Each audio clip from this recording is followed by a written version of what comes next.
मित्रांनो, मी तुम्हाला वारंवार सजेस्ट करत असतो की कार्बन क्लिनिंग करून घ्या. तुमच्याकडे कोणती पण डिझेल गाडी असेल किंवा पेट्रोल गाडी असेल, त्या गाड्यांचं तुम्हाला डिकार्बोरेशन सिस्टम करून घ्यायचे किंवा कार्बन क्लिनिंग करून घ्या, असं का सजेस्ट करत असतो मित्रांनो.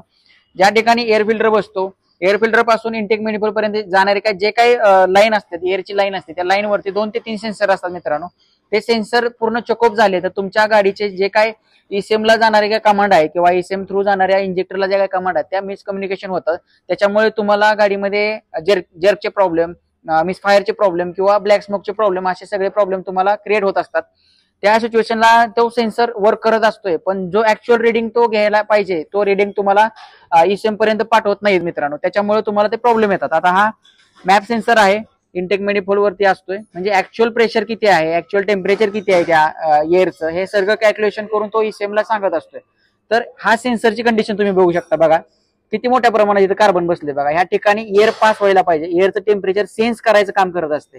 तर हा जो सेन्सर आहे, हा फील्ड सेन्सर तुम्हाला पूर्णपणे क्लीन करायचा सर्व्हिसिंग मध्ये.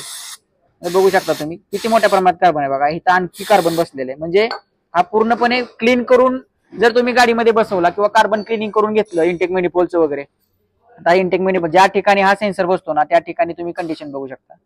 इंटेक मॅनिफोल्ड मध्ये बघा केवढ्या मोठ्या प्रमाणात कार्बन आहे. तर जो काही रिडिंग घेणार आहे हा चुकीचं रिडिंग घेणार आहे आणि तसंच तुमच्या गाडीमध्ये इफिशियन्सीला किंवा तसंच ते रिडिंग पुढे पास करणार आहे. त्यामुळे तुम्हाला जे काही अवरेज मध्ये वगैरे जे काही लॅक मिळतात नाही, अशा गोष्टीमुळे मिळतात. छोट्याच्या गोष्टी असतात ह्या सर्व्हिसमध्ये कोणी करत नाहीत मित्रांनो.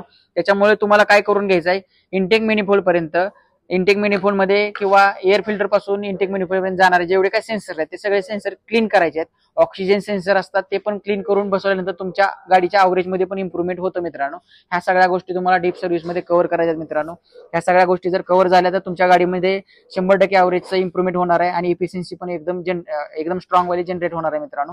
व्हिडिओ आवडला असेल तर तुमच्या मित्रांसोबत शेअर करा आणि पेजला फॉलो करायला विसरू नका.